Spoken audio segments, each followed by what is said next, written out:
Oke, selamat sore teman-teman. Yang teman-teman lihat di sini itu BBNI ya? Betul ya? Oke, baik kita mulai ya untuk market update kita hari Jumat. Hari ini tanggal berapa ya? Hari ini tanggal 7 ya? 7 Maret ya, 7 Maret 2025. Oke, kita akan melihat ya. Kalau kemarin kita bahas tentang buy the dip ya, buy the dip. Nah, hari ini kita akan mau lihat kira-kira kan banyak ya saham-saham atau mungkin tiga lah ya, tiga saham dari Big Bang itu kan sudah kelihatan di mana klimaksnya ya, ada selling klimaksnya sudah mulai kelihatan. Nah, hari ini kita akan lihat kira-kira kita bisa masuk di daerah mana ya. Tetapi sebelumnya mungkin mengingatkan kembali ke teman-teman ya, kalau setiap kali klimaks itu bukan berarti bottom ya, itu bukan berarti bottom. Kita kan masih punya namanya secondary test, tes 1, tes 2 ya, tes A, tes B, kemudian habis itu ada spring lagi kan ya. Nah, mungkin yang perlu saya update hari ini adalah kira-kira kan ini lagi naik nih. Indeks harga saham gabungan lagi naik, kemudian yang lain juga yang Dow Jones segala macam juga semua naik gitu ya. Nah, apakah kenaikan ini itu menjadi sebuah pertanda bahwa oh ini udah berakhir ya. Ini jelas belum ya. Indeks harga saham gabungan jelas belum menunjukkan adanya perubahan pada trennya, itu masih terjadi downtrend di situ. Tetapi memang saham-saham di dalamnya terutama yang berpengaruh pada bobotnya indeks harga saham gabungan ada potensi di mana dia sudah mulai kelihatan daerah apa kita bilang ya? Ya daerah-daerah klimaksnya lah ya. Itu namanya kita sebutnya sebagai selling klimaks. Ya, oke. Nah, kita lihat dulu ini beberapa katalis kenapa dia terjadi klimaks di daerah sana. Karena sebentar lagi akan ada namanya pembagian dividen. Ya, teman-teman tahu kan, akan ada periode di mana dividen hunter mulai nongol. Nah, apakah gajah melakukan dividen hunter? Tentu tidak. Ya, tapi dia akan memanfaatkan momentum itu untuk mendapatkan capital gain. Paham ya? Kan teman-teman lihat ya, setiap kali menjelang dividends akan ada kenaikan pada harga kan. Ya apalagi Big Bang ini, teman-teman lihat BBNI ya. BBNI kita tahu terakhir itu dia mencoba nanti akan ada RUPS, kemungkinan akan ada dividen payout sekitar 60%. Nah, kalau 60%, teman-teman bisa menduga lah ya, bisa melihat, bisa berpikir karena kan kita retail kan. Teman-teman pasti bisa punya pikiran retail. Retail sedang ngapain? Siap-siap untuk melakukan pembelian nih ceritanya kan. Ya kan? Agar apa? Dapat dividends. Gitu. Pikiran retail itu kan adalah dapat dividends. Kalau lu trader kan nggak mungkin kita kejar itu kan. Ya, yang kita kejar itu apa? Capital gain-nya. Yang udah jelas aja dulu capital gain-nya. Nah, setiap kali ada pembagian dividen, selalu terjadi apa? Kenaikan pada harga. Nah, di sini kenaikan pada harga ini yang yang sedang dicoba untuk di price in. Oke, nah dividendnya kapan? Kan belum ada jadwal kan? Ya, nah kita lihat ya beberapa sahamnya nanti kita lihat ada trigger satu untuk itu ya, untuk mungkin akan ada secondary test selanjutnya penurunan pada eh, pada harga pada indeks selanjutnya. Oke, nah kita lihat dulu ini BBNI. BBNI kan akan ada pembagian dividen ya. Yang kita tahu terakhir itu direktur utama yang bicara ya, bahwa kemungkinan besar dividen payout-nya itu akan sekitar 60%.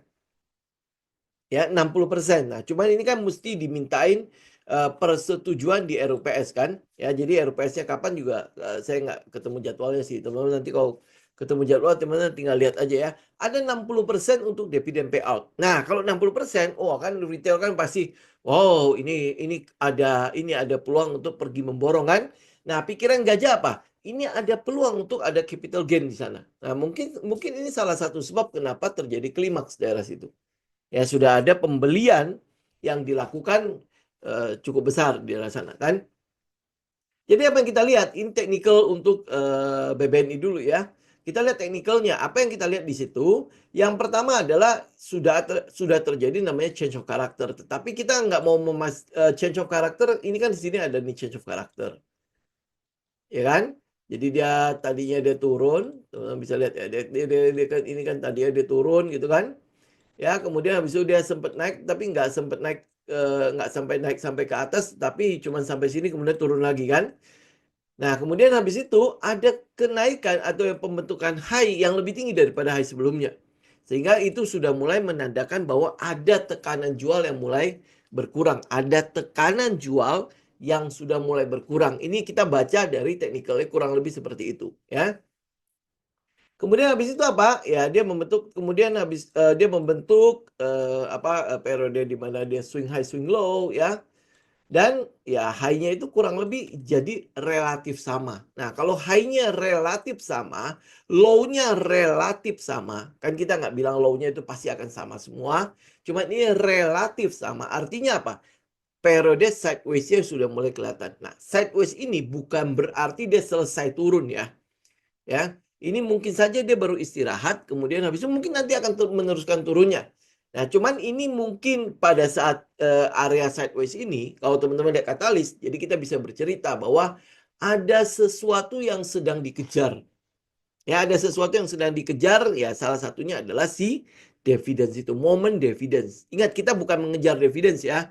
Kita mencoba untuk mengejar capital gain yang mungkin akan terjadi seiring dengan adanya dividends itu. Jadi orang ekspektasi gitu loh.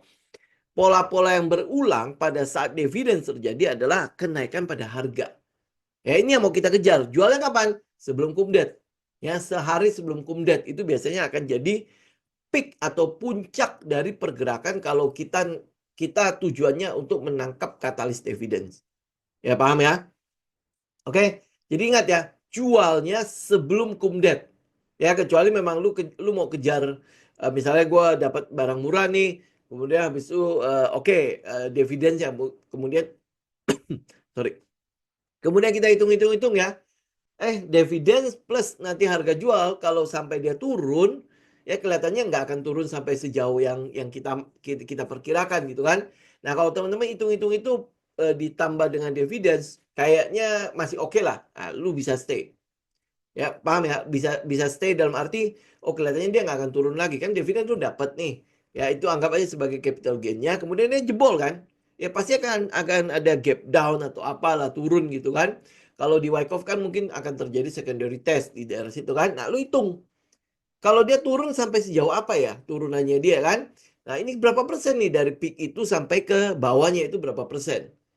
Nah, kemudian habis itu lu lihat dividen yang lu dapat itu berapa persen. Nah, hitung kira-kira BEP atau ada sedikit cuan atau seperti apa. Dan memang lu punya tujuan untuk ada di BBNI itu untuk agak long. Nah, misalnya kayak gitu ya. Nah, lu hitung udah oke, nah, lu stay di situ oke. Tetapi kalau tidak ya, kalau lu cuma benar-benar cuma mau capital gain, udah lu jual aja sebelum kumdet. Gitu aja, ya. Oke. Nah, kalau teman-teman lihat lagi pada saat dia sideways, ini kan terjadi change of character lagi dari sini. Ya, jadi ini membuka sebuah peluang kalau nanti ada penurunan dari BBNI lagi, kita bisa buy misalnya buy pada saat di 4.370 pada saat dia di apa namanya di break dari ini change of character di situ, atau lu bisa tunggu dekat-dekat support ini lagi. Ya, dekat-dekat support itu lu baru buy. Oke, nah sekarang strateginya teman-teman bikin yang namanya trading plan dari sekarang. Bukan, nanti tunggulah dia dekat-dekat situ. Enggak ya, lu bikin dulu. Ya, jadi strategi lu apa yang mau lu lakukan? Oke, gue buy sebagian di daerah misalnya 4.300. Nanti kalau dia turun lagi sampai mendekati support, ya support daerah bawah situ, nah gue akan mulai buy lagi. Atau gue akan tunggu reaksi harga pada area support itu. Ada supportnya di sekitar 4.000 lah ya. Area 4.000 itu ada reaksi apa? Mungkin di situ akan ada bullish engulfing atau mungkin Morningstar. Nah, gue baru bereaksi dari situ. It's okay ya. Lu pastikan itu semua udah ada di dalam trading plan-nya lu. Jadi jangan reaksi karena candle hijau gue masuk. Jangan seperti itu kan. Ya, jadi lu bikin trading plan, apa yang lu mau reaksikan. Jadi misalnya dia nanti dia turun sampai ke 4.370 nih. Oh, dia turun ke bawah situ, gua akan tunggu menjelang penutupan mungkin di atas jam 3. Kalau dia bisa close di atas 4.370 atau 4.400, gua akan mulai buy. Tapi gua mau cek dulu pada saat dia turun ini volumenya gede apa kecil, kan? Kita mau ya pada saat dia pullback itu kan harus disertai oleh volume kecil kan. Ya, nah di situ teman-teman catat semua trading plan teman-teman. Ya di ECOS Saya nggak tahu teman-teman sudah sampai ke trading plan belum? Kalau sudah sampai ke situ sih, berarti ngebut banget ya. Ya, nah itu teman-teman catat semua, ya. Atau gue mau reaksi sekali lagi. Jadi ini mungkin cicilan pertama gue, cicilan kedua gue akan bikin di sekitar support, ya di sekitar support berarti sekitar 4.000. Nah, gue akan cicil lagi sekali lagi di daerah sekitar 4.000. Berarti kan nanti akan ada average ya, average harga average baru teman-teman tentukan stop lossnya di mana. Kalau dia turun sampai ke dekat 4.000, nah di daerah 4.000 ini saya mau menunggu ada trigger. Triggernya apa? Misalnya bullish engulfing pattern ya. Berarti ini candlestick pattern ya. Kemudian nanti akan ada mungkin morning star pattern di daerah situ. Jadi gue mau pastikan itu nongol. Ya, dan itu disertai oleh volume besar. Ingat loh ya, kalau dia bullish engulfing, engulf ya, itu harus disertai oleh volume gede pada saat dia engulf. Jadi candle engulf ya, kan dia turun candle merah nih. Pada saat dia membentuk candle hijau itu harus disertai oleh volume besar. Ya teman-teman harus pastikan itu. Jadi teman-teman catat itu semua dalam trading plan teman-teman dan reaksi sesuai dengan rencana yang sudah lu planning itu. Oke? Ya. Nah, jadi sekali lagi jualnya kapan? Jualnya sebelum kumdet. Jadi 1 hari sebelum kumdet lu jual. Nggak usah tunggu kumdet ya, kecuali memang lu mau ada di dalam BBNI untuk waktu yang periode waktu yang cukup lama. Ya lu merasa bahwa oke lah trendnya udah selesai dan lain-lain sebagainya, lu mungkin mau stay di sini. Ya itu udah di dalam bagian trading plan teman-teman. Tapi kalau ini yang saya mau katakan adalah kita mengambil bagian dalam capital gain di mana di situ ada catalyst dividends. Ya akan ada price in kok. Akan ada pricing dari market karena labanya kan masih cukup gede. Kemudian dividends ya diperkirakan mungkin akan di sekitar 60%. Kita nggak tahu ya apakah Danantara punya uang, jadi dia mau gede-gedein dividen payout-nya. Nah itu urusan dia lah ya. Karena itu kan toh laba. Ya laba dari perusahaan. Dia mau bagi keluar juga sebenarnya nggak masalah. Ada laba yang ditahan juga nggak masalah kan. Karena itu tidak menyangkut uang cash perusahaan. Itu menyangkut laba. Ingat loh ya. Laba ini adalah uang bebas. Terserah perusahaannya mau ngapain. Jadi tidak akan mempengaruhi apapun di dalam manajemennya. Kecuali memang dia udah tahu nih ke depannya itu jelek banget. Ya, nah tetapi yang dilakukan adalah dividend payout 100%. Nah, itu mungkin akan sedikit mengguncang market ya. Jadi kan memaksakan diri untuk memasukkan uang ke Danantara. Ini kelihatan banget kan. Jadinya kan. Ya tapi ya jujur aja memang kita nggak punya uang ya mau nggak mau dari sinilah si Danantara itu dapat cash kan. Ya, jadi itu adalah BBNI. Jadi kalau teman-teman bisa, ya sekali lagi 4.300 itu bisa menjadi bagian yang teman-teman bisa jadikan itu mungkin adalah sekitar cicilan pertama. Kalau lu nggak mau cicilan gitu ya, ya sudah masuk aja dari situ. Kemudian stop loss teman-teman tinggal atur di bawah support kah, atau lu mau pakai fix stop loss dan lain sebagainya, lu tinggal atur. Ya semua itu kan trading plan masing-masing kan. Oke, itu satu untuk BBNI. Ya, kenapa gue bahas BBNI pertama? Karena ini lebih kelihatan setupnya. Oke, nah kedua adalah BMRI. BMRI kita tahu bahwa eh, volume besarnya itu memang sudah terjadi dan itu volume yang sangat-sangat besar untuk jangka waktu yang cukup lama ya. Ya kita udah bahas kemarin kan. Nah, kenapa kita nggak bahas ini dulu? Karena setupnya nggak ada. Ya, setupnya nggak ada. Jadi yang teman-teman bisa lihat untuk si BMRI, ya kita paling ya kalau misalnya ini teman-teman bisa tunggu dia break atas kan. Ya, break trend line atau sebentar ya kita lihat dari trend line bawah ini kan melebar banget kan. Ya, jadi ini udah jelas melebar. Jadi kelihatannya itu masih ada tekanan jual yang lumayan gede ya. Ini bisa kita lihat ya. Dari garis-garis EMA-nya itu kan masih cukup lebar. Kemudian memang dia udah mencoba untuk mendatar ya, mencoba untuk mendatar ya. Kita akan tunggu dia mendatar dulu. Ya artinya udah mulai masuk ke dalam periode di mana sideways-nya itu akan mulai terjadi ya. Oke, nah yang kita lihat sekarang untuk support resisten dan sebagainya, area untuk teman-teman kalau misalnya mau ngambil untuk si BMRI itu memang daerahnya sekitar ini nih. 3.700 sampai 4.070. Kenapa daerah situ? Lu lihat di weekly deh.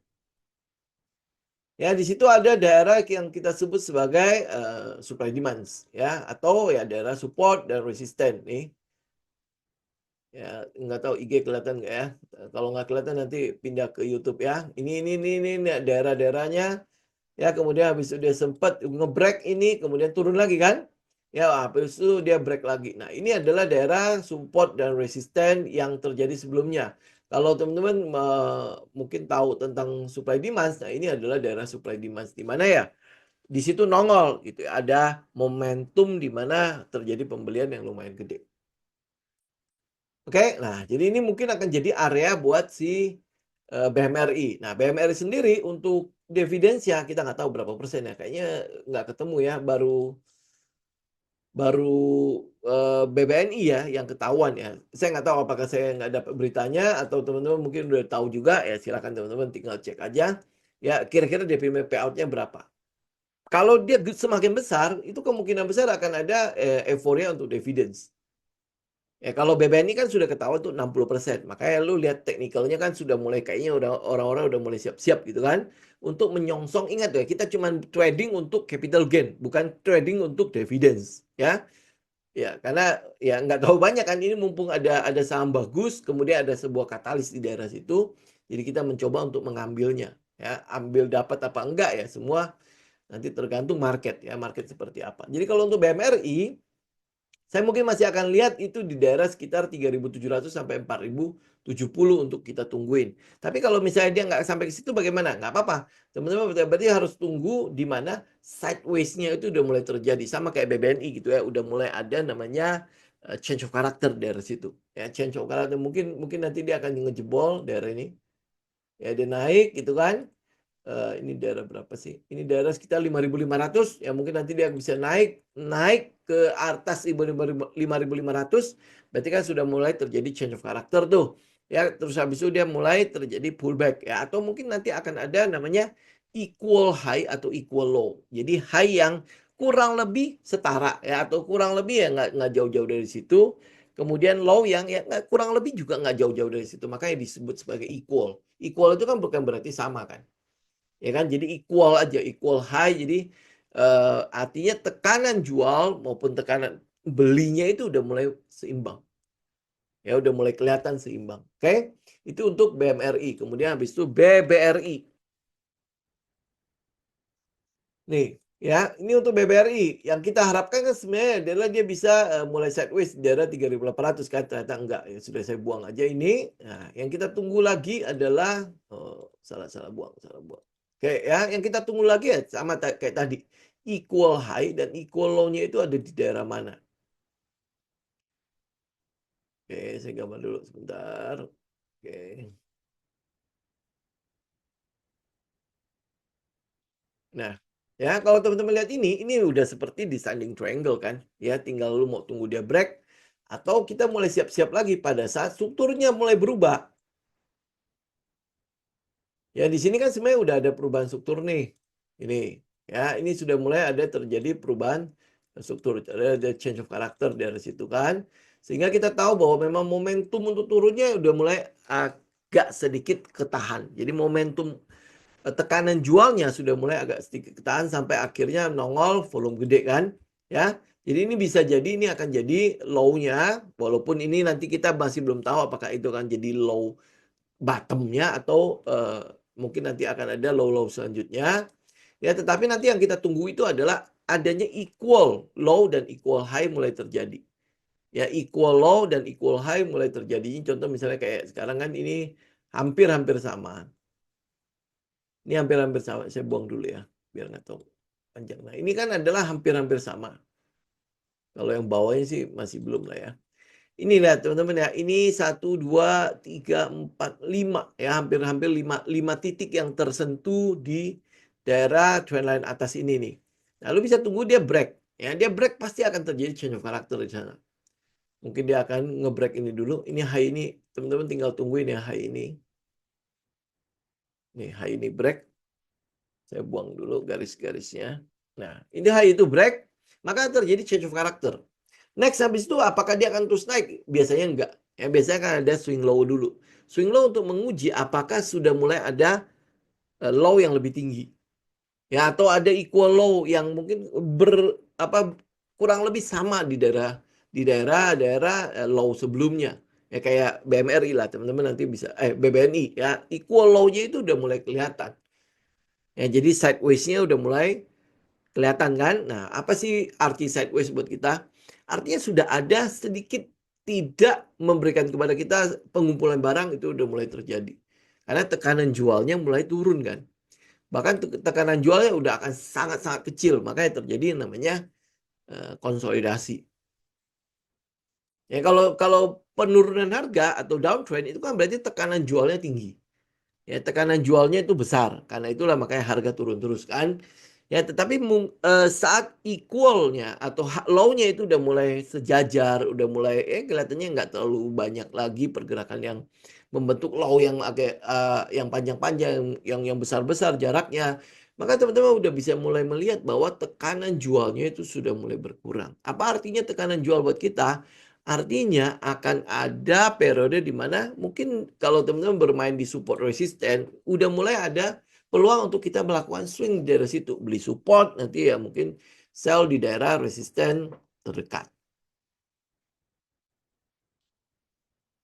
Ya, jadi kalau teman-teman melakukan swing itu kurang lebih teman-teman lihat di situ.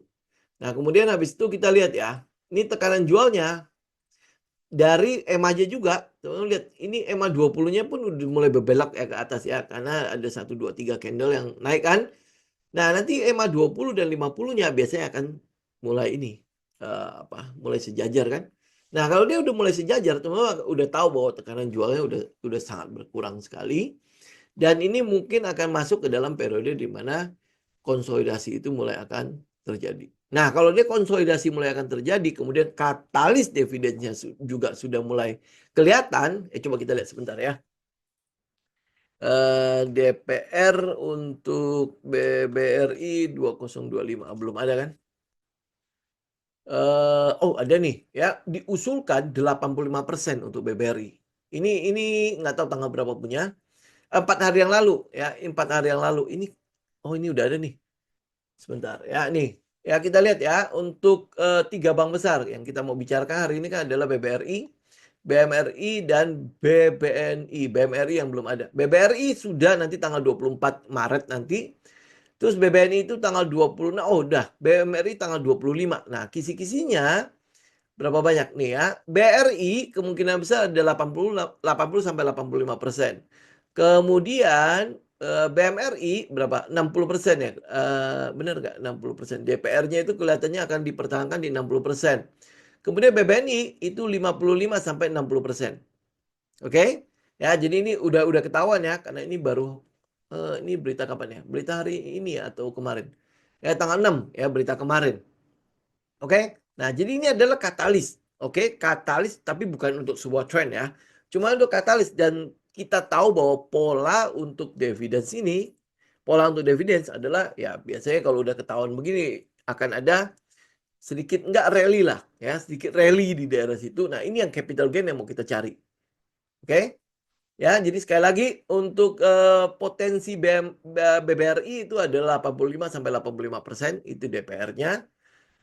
Kemudian MRI kelihatannya akan bertahan di 60% kayaknya. Ya, benar nggak ya? Ya ini ya baru 60%. Kemudian untuk BBNI itu sekitar 55 sampai 60%.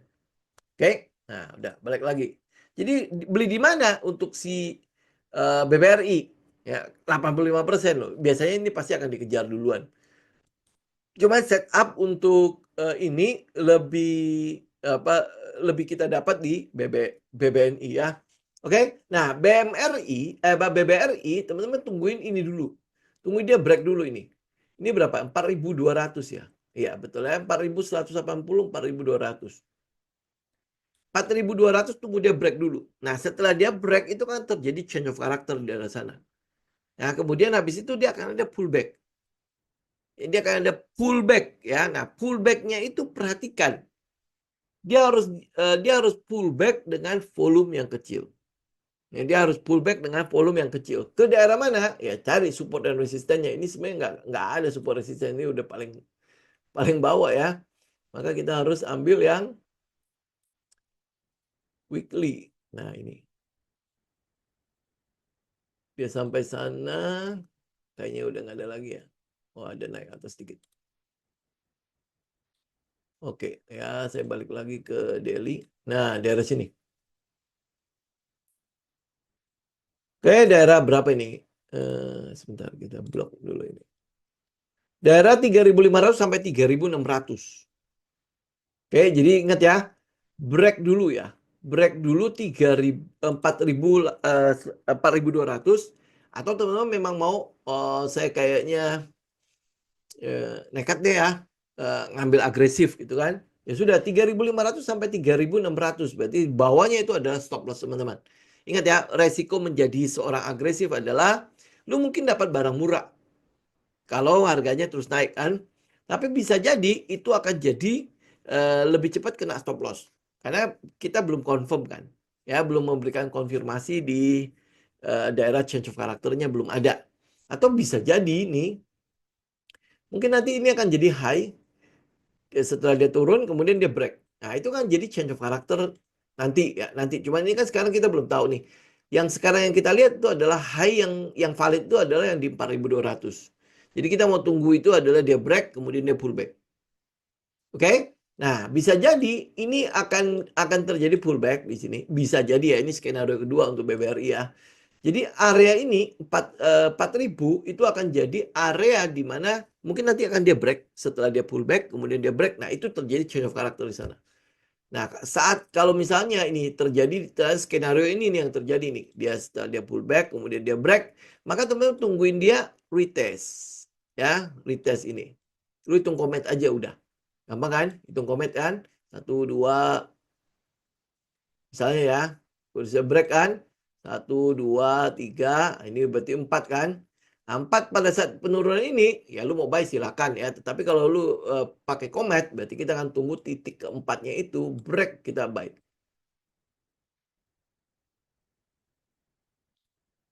Oke ya, ini teman-teman tinggal perhatikan. Jadi kalau untuk si eh, untuk BBRI ya, kita mungkin kalau teman mau coba spekulasi buy di 3.500 3.600 monggo ya, tapi ingat ya, risknya itu jaga, jangan lu mentang-mentang nanti BBRI gampang lah ya, nanti dia akan balik lagi ya. Kita nggak mau mendengar kata-kata seperti itu, karena kan kita trader kan, lu harus punya trading plan, harus punya perencanaan.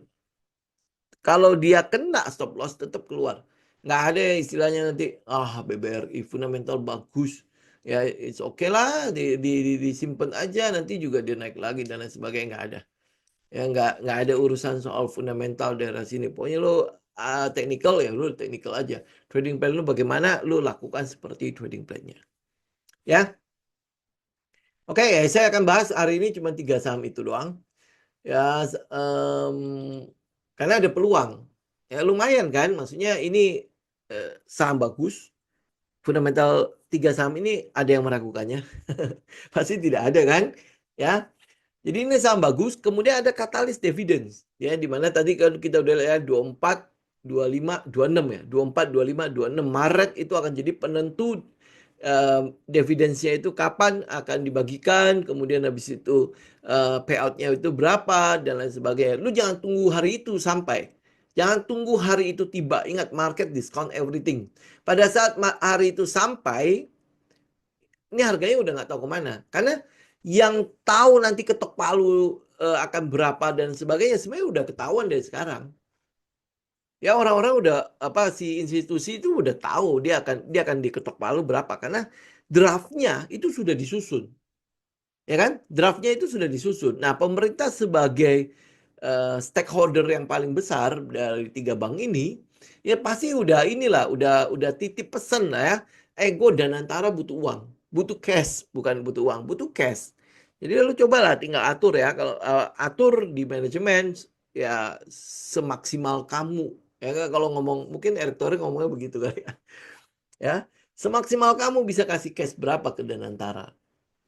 Kan kita tahu ya, cash-cash dari sini, dividen-dividen sini kan akan distorkan ke Danantara kan. Ya tidak ke APBN lagi kan. Nah, kalau di store ke situ ya Danantara masih uangnya nggak ada, cashnya kan mau ngapain, itu kan kayak jadi kayak macam ompong, cuma dikasih aset doang nggak ada apa-apa kan. Ya, kecuali dia punya cash. Nah, cash ini yang baru bisa di leverage oleh si Danantara tadi. Kalau tidak ada cash ini, cuman aset doang, nggak boleh jual lagi kan. Ya kalau nggak boleh dijual ya dia nggak punya uang, nggak ada cash nggak bisa leverage. Ya lu lihatlah dalam kehidupan lu sehari-hari lu punya aset rumah bisa ngapain? Nggak bisa kan? Lu cuma tahu lu punya rumah di situ. Gue punya aset di situ. Apakah bisa diapa-apain? Ya paling lu sewain kan. Ya lu Airbnb kan apa segala macam. Itu juga belum tentu kesewa. Belum tentu kesewa sesuai dengan apa yang lu mau kan. Ya kan? Nah, tapi kalau lu jual rumah itu dan lu dapat cash, ini yang bisa lu leverage. Lu mau ngapain nih cash ini? Ya 1 M ini mau ngapain? Buka usaha lah ini dan segala. Ini lu bisa leverage. Kalau aset, lu mau ngapain?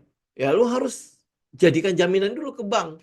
Dapat uang cash, baru lu bisa leverage. Benar nggak? Nah, ini apa ya, sama Danantara juga begitu. Lu cuma kalau kasih dia aset doang, nggak ada gunanya Danantara, beneran. Tetapi begitu dia masuk cash, ya ini yang bisa di leverage. Jadi kalau lu lihat 14.000 triliun, itu hampir boleh dibilang sebagian besar aset. Yang kita mesti hitung itu adalah cashnya berapa. Nah, dividen ini cash. Ya 300 triliun, nggak tahu ya, beneran 300 triliun nggak dari efisiensi udah masuk ke Danantara, itu cash. Ya kalau benar itu berarti itu cash. Ya atau jangan-jangan ini nih, dividen ini. Jadi kalau misalnya masuk ke PTBA juga masuk ke Danantara nggak ya? Ya PTBA 100% kadang-kadang kan, Pegas, ya. Kemudian habis itu Telkom, nggak tahu Telkom tahun ini bagi nggak ya? Pertamina belum lagi, dia 5 tahun bisa itu loh, bisa ngambil 1.000 triliun kan? Masa di sini nggak bisa dapat berapa kan? Jadi cash Danantara itu gede. Makanya kan saya bilang kan, itu katalis positif. Lu cuma tinggal menunggu pembuktian aja. Dia bekerja apa enggak. Kalau dia nggak bekerja, ya sudah selesai. Tapi kalau dia bekerja, itu katalis sangat positif. Ya, oke, ini 3 saham itu ADMR. ADMR bukannya rugi ya?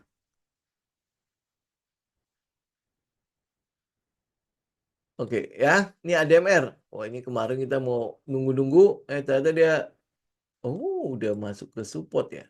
Oke. Mari kita lihat sebentar ya. Tapi ini kelihatannya rugi kan kemarin ya. Oke, ini ADMR ya. Cek dulu. Ini bawah. Oke. Nah, ini ADMR sih kelihatannya bakalan tetap menunggu ya. Kita mau menunggu dia stabil dulu. Ini lihat ya. Momentum untuk jualnya kan masih masih gede ya. Walaupun volumenya udah besar. Ya, volumenya udah keluar. Jadi artinya kita bisa lihat memang tekanan jualnya sudah mulai berkurang. Ya, tinggal katalisnya ke depannya, Pak. Katalis di ADMR itu seperti apa. Tapi yang kita lihat dari tambang itu kayaknya masih belum ada titik terang ya. Sampai sekarang kan belum ada titik terang ya. Kayaknya ngeborong semua ya, Bu. Cuan hoki itu kayaknya nggak tahu ya, Bu. Kalau hoki itu hampir boleh dibilang tidak ada ini ya, tidak ada katalis yang berkaitan dengan kayak beras segala macam itu hampir nggak ada. Udah, hoki nggak usah dibahas, Bu. Walaupun nanti dia naik, itu biasanya kenaikannya paling cuma terbatas. Keras kayaknya masih tiarap ya harusnya ya. Cars apalagi kalau untuk otomotif udah pasti masih itulah. Nah, cuan ini yang mau kita lihat itu mungkin nanti akan proyek ini loh, proyek EBT-nya. Ya, dia memang sudah turun sampai ke bawah. Memang sudah ada di daerah support. Lu kalau beli sekarang ya cuman pantulan dari support doang. Selebihnya ya kita mesti nunggu. Selebihnya kita masih harus tunggu ini kalau untuk cuan. Emang 200 ya, udah ada ya. Lo akan tunggu dia apa? Tunggu ini lihat ya. Si yang merah itu, garis yang merah itu lihat. Ini kan sudah mendatar kan. Artinya secara untuk majornya itu udah mulai ada potensi terjadinya sideways atau konsolidasi. Jadi kita tunggu aja lah. Ini masih lama sih Bu, nggak usah diborong sekarang. Lu kalau borong sekarang juga memang oke. Lu lihat ada gap ini gitu ya. Ini kelihatannya akan ditutupin.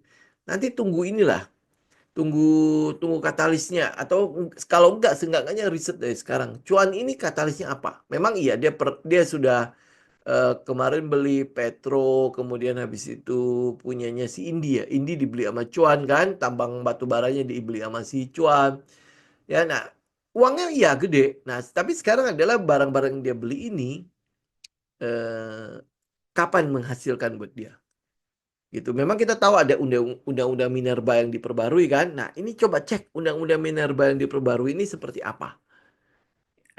Efek hilirisasi untuk batu baranya apakah dia udah siap dan sebagainya itu teman-teman juga mesti perhatikan.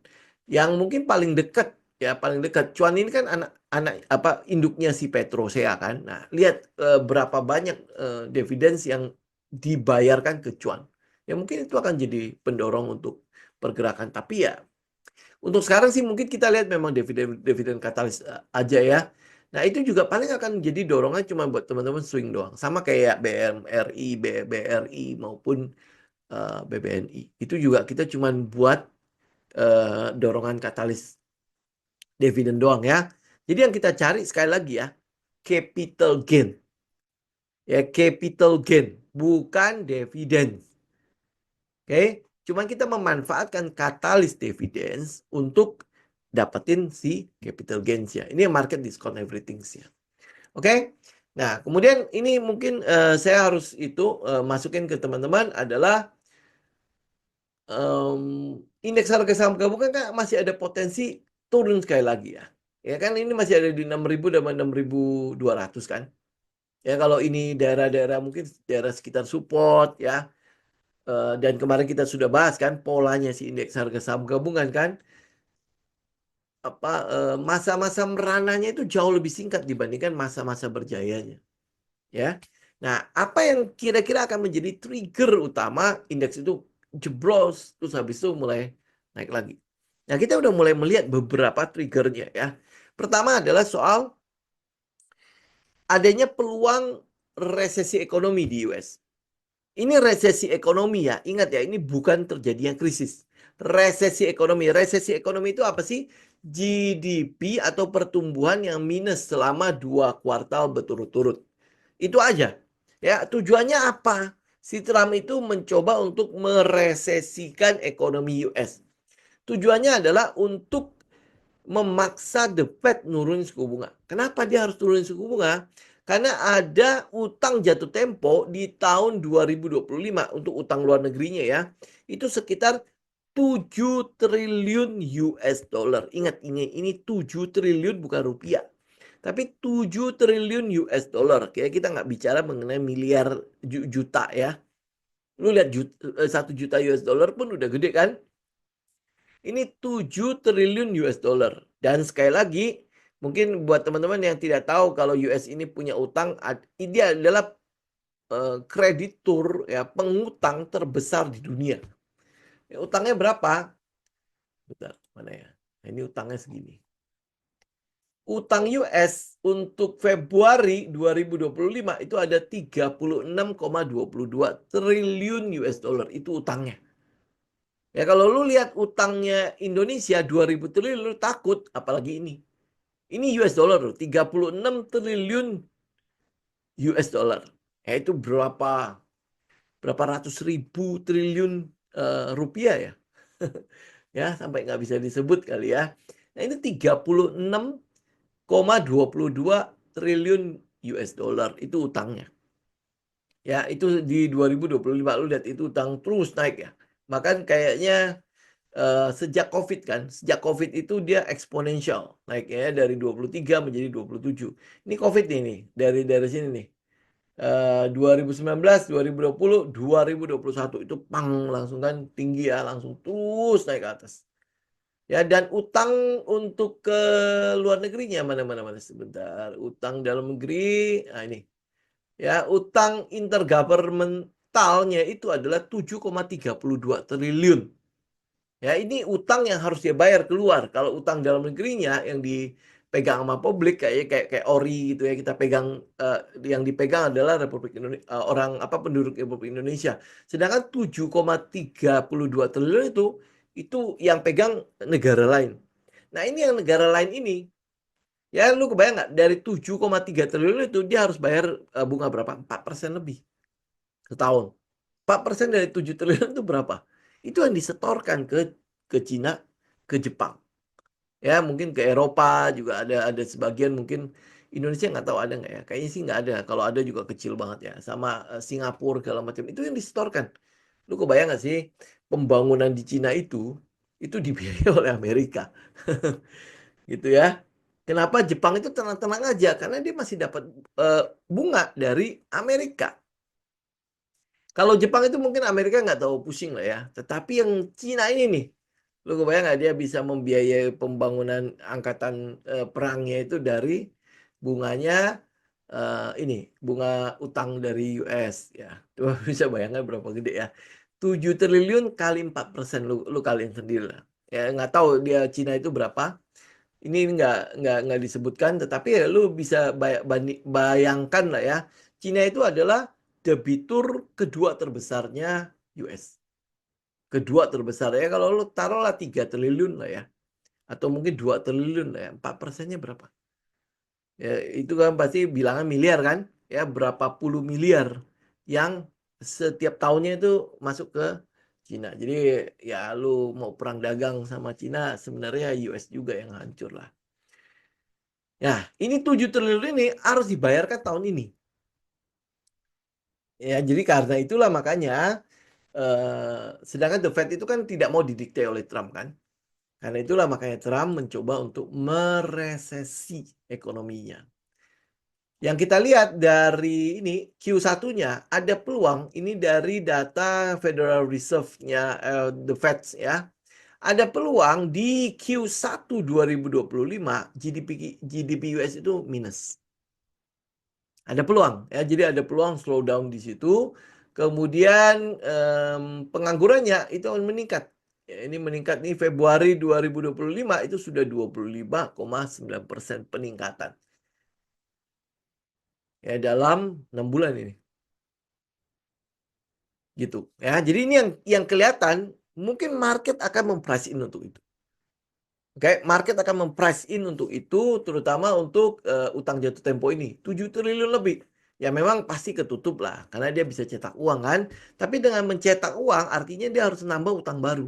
Sedangkan utangnya sudah selangit ini, 36 triliun. Jadi kalau bayangin ya, kalau dia cetak uang baru lagi, berarti 36, ya anggaplah kita semua dia cetak lah.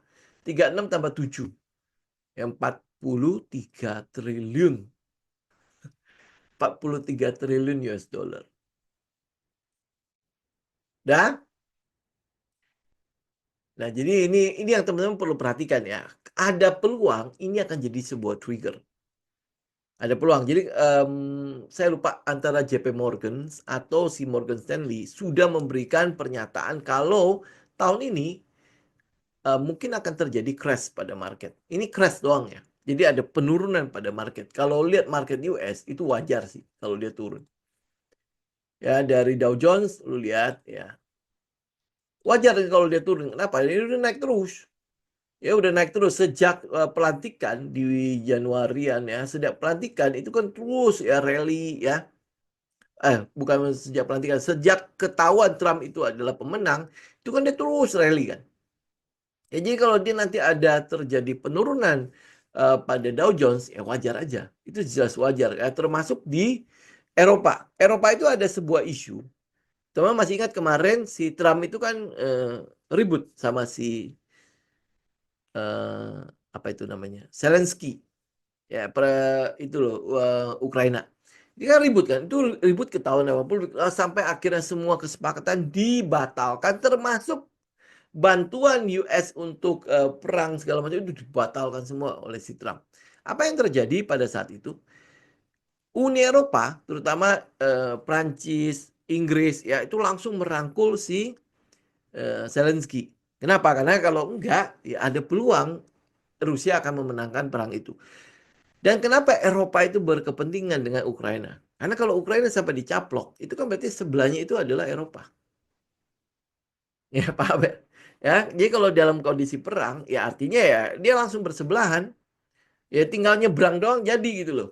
Ya, itu kan pasti udah akan melemahkan pertahanannya si NATO itu sendiri kan. Karena itulah makanya Uni Eropa mencoba untuk membantu si Ukraina. Caranya bagaimana? Caranya adalah Uni Eropa akan menciptakan obligasi, akan menerbitkan obligasi. Kalau nggak salah 800 juta. Bentar ya, obligasi. Aduh, Pak, Inggrisnya apa ya? Obligasi baru Uni Eropa 2025 untuk nggak tahu keluar nggak ini soalnya pakai bahasa Indonesia. Ya. Nah, nggak ada.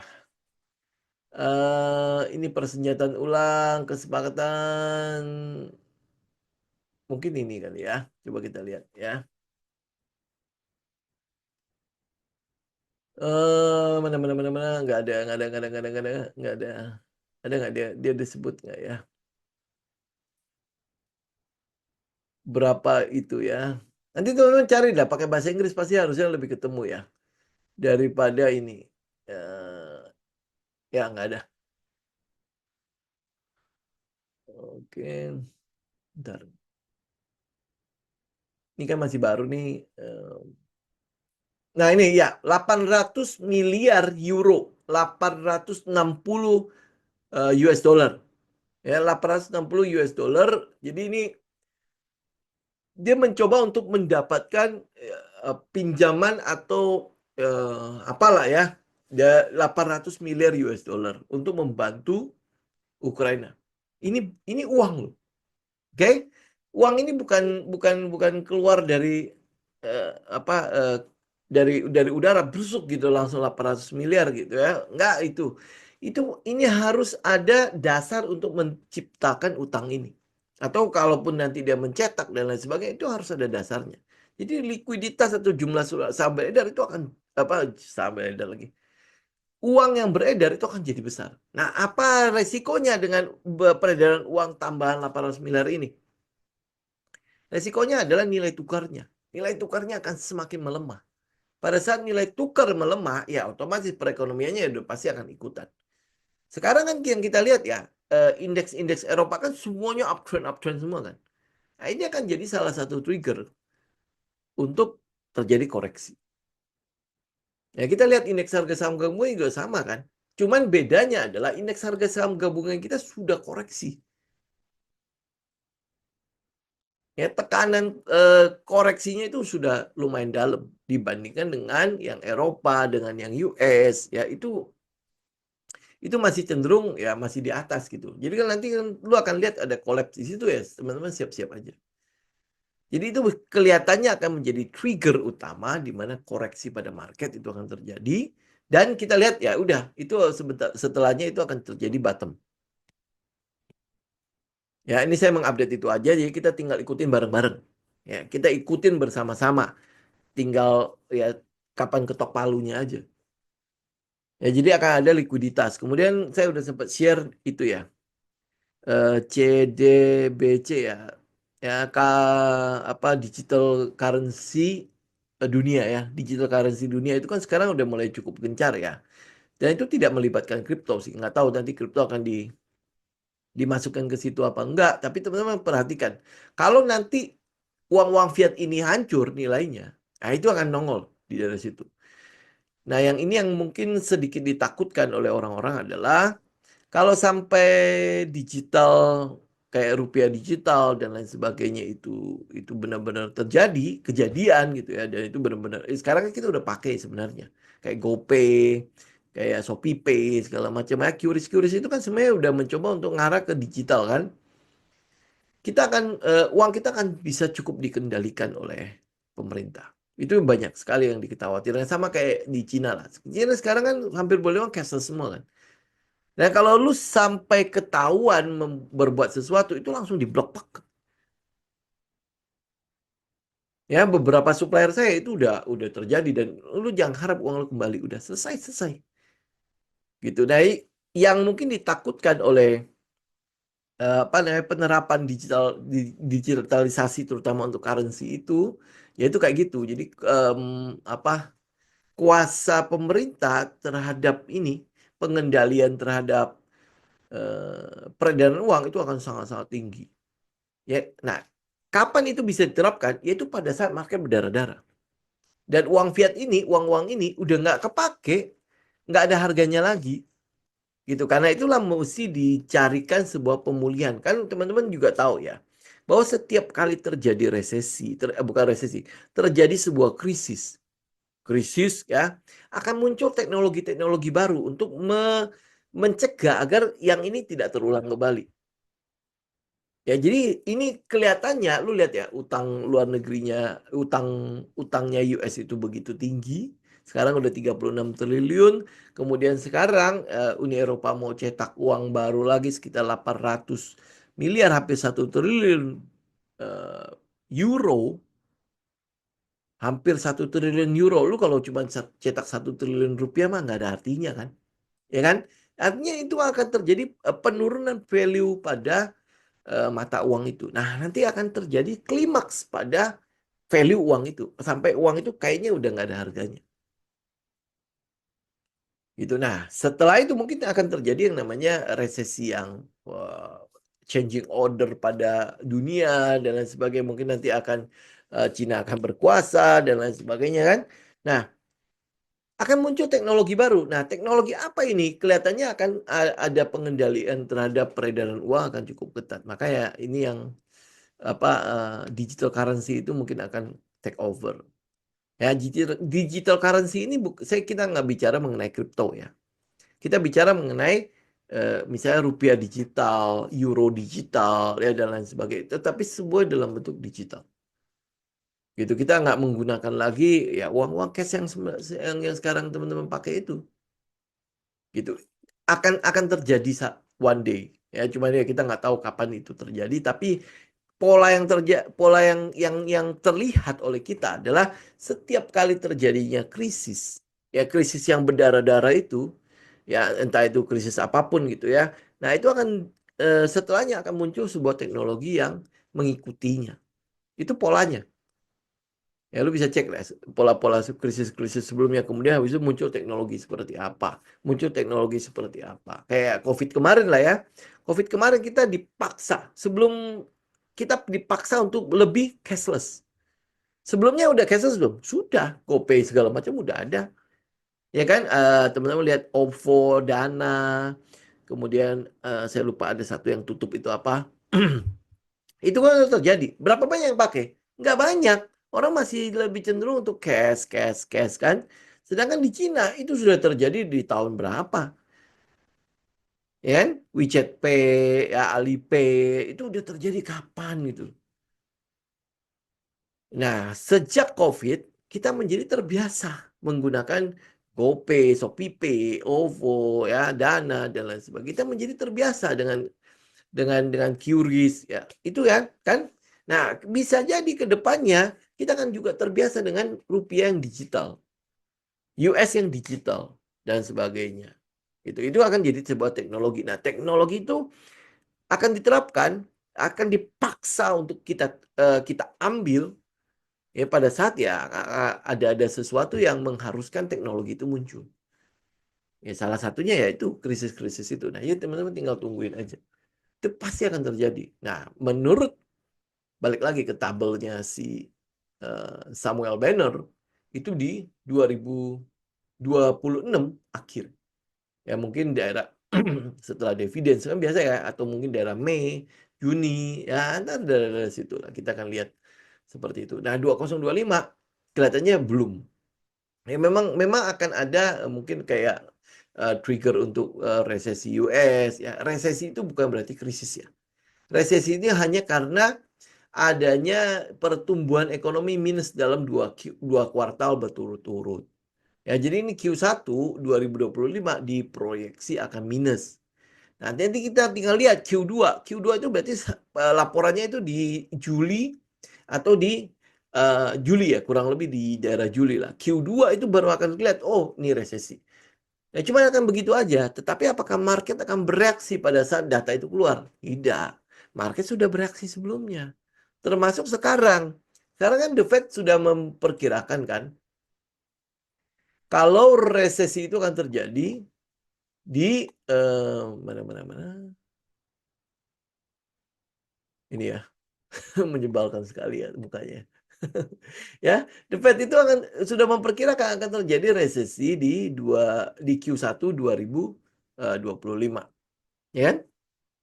Ya, nah kalau ini aja nih kayak misalnya di Februari ini udah minus 15. Ya, ini mana sih ini? Ini 2026. Sorry. Ini belum belum ini 2026. 2025-nya mana sih? Belum ada penurunan nih. Eh, nanti kita cek di ini deh. Sebelum nah, lihat ini dulu deh. US. Terus mana GDP.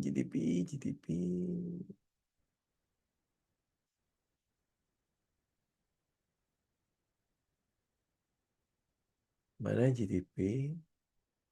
Nah, em, ini ya, ini kan di 2022 nih. Nanti teman-teman akan lihat ya seperti ini. Jadi Trump itu sekarang mencoba untuk meminuskan ini loh. Ya, nggak tahu nanti bagaimana caranya lah ya. Tapi dia ada peluang untuk meminuskan itu. Jadi nanti akan ada 2Q. Ini bisa nggak kelihatan nggak? Nah, ini kayak gini nih. Nah, ini kan adalah resesi, dianggap sebagai resesi waktu 2020 Q1 dan Q2 2020 ini dianggap resesi. Kenapa? Karena 2Q berturut-turut itu negatif ya. Tetapi apa yang terjadi? Nah, habis itu di Q3 langsung naik kembali kan. Nah, jadi udah keluar dari resesi. Kayak gitu aja nih. Itu istilah untuk resesi ya. Jadi ini bukan sesuatu yang besar, tetapi bisa jadi direspon oleh market secara berlebihan. Ya, jika gini nih, ya ini kan dua nih. Ya pada saat COVID kemarin, kan kalau dia udah 2Q berturut-turut, maka itu langsung dinyatakan sebagai resesi terjadi di Amerika. Oke, nah kemudian resesi itu udah ending kapan? Ya ini, ya, begitu dia positif, udah end resesinya. Ya, nah ini yang sedang dicoba untuk diresesikan oleh si Trump itu. Ya, dan market udah mulai memberitakan itu sejak minggu lalu kan. Ya, Pak Trump udah mencoba untuk meresesikan ini karena salah satunya adalah dia nggak mau gitu loh bayar bunga yang begitu tingginya dengan 4%, dia nggak mau. Ya, dia mau itu turun menjadi mungkin sekitar 2% dan kalau saya tidak salah ya. Nih. Ini kan sekarang 4,5%. Jadi 4,5% per tahun itu mana nih? Nah, 4,5% per tahun itu dari 7 triliun itu berapa berapa bunga yang dibayar? Gede, itu gede sekali. Nah, si Trump nggak mau. Itu kan sama aja kan gua apa ya itu yang tadi saya bilang mereka US itu yang membangun Jepang, membangun si Cina itu sendiri. US yang bangun. Kenapa ya? Dari surat utang yang dibeli sama mereka. Jadi kalau lu udah ngutang, emang kamu harus bayar bunga kan. Termasuk di dalamnya adalah ini jatuh tempo nih ceritanya. Berarti kan kita akan menyetor sejumlah uang tuh ke situ. Kalau anggaplah ya, misalnya Cina punya 2 triliun yang jatuh tempo. Berarti kan US itu harus membawa 2 triliun itu untuk cairin ke Cina 2 triliun US dollar. Coba bayangkan kalau sampai Danantara punya uang segitu. Oh, ya nggak tahu dikorupsi atau di diberdayakan ya. Tapi teman-teman bisa lihat kan. Nah, si Trump itu kan nggak mau. Lu tahu sendiri lah si Trump itu bagaimana kan orangnya kan. Dia nggak mau seperti itu. Wah, ini nggak bisa. Bocor ini. Ya. Jadi The Fed nggak mau turunin juga. Oke, ya udah. Sekarang power gua apa? Meresesikan ekonomi. Jadi dia bikinlah efisiensi, dia bikinlah perang tarif. Nanti akan terjadi stagflasi. Stagflasi itu artinya ya nggak kemana-mana ekonominya. Di situ-situ aja ya. Kelihatan aja bagus, tapi ya sebenarnya nggak kemana-mana. Nah, itu yang sedang dicoba untuk dilakukan oleh si Trump. Nah, market pasti akan bereaksi. Ya, jadi ya tinggal tungguin aja kapan itu terjadi. Ya kita nggak tahu juga. Tetapi ini adalah sebuah katalis. Ya namanya si Trump kan. Nanti dia bisa aja tiba-tiba ngomong, ah nggak, gua nggak ngomong begitu. Ya gitulah ya. Ya jadi ya teman-teman tahu tinggal update aja. Ini adalah katalis-katalis yang ada di market. Salah satu trigger untuk terjadinya collapse ya atau koreksi lebih dalam lagi pada market ya itu kelihatannya akan jadi itu triggernya. Ya dan itu masih masih lama teman-teman masih Kalau 2Q kan masih 6 bulan kan, masih lama. Tapi market pasti akan bereaksi ke arah situ. Nah sekarang yang penting apa? Kita fokus dulu ke dividen. Ya, ada capital gain, ambil. Nanti habis itu ya tinggal kita lihat lagi katalis yang lain. Ada katalisnya seperti apa lagi. Ya, oke? Oke teman-teman, saya pikir untuk hari ini, oh ya udah jam 7 ya. Oke, ya cukup dulu ya. Jadi kita akan ketemu nanti Senin mendatang lah ya. Nanti mungkin bulan depan, Senin itu saya akan tiadakan. Karena itu nanti akan kita isi untuk itu Q&A untuk e-course ya. Buat teman-teman nanti yang masih mau daftar ya, silakan lakukan ya di mindstraininginstitute.com.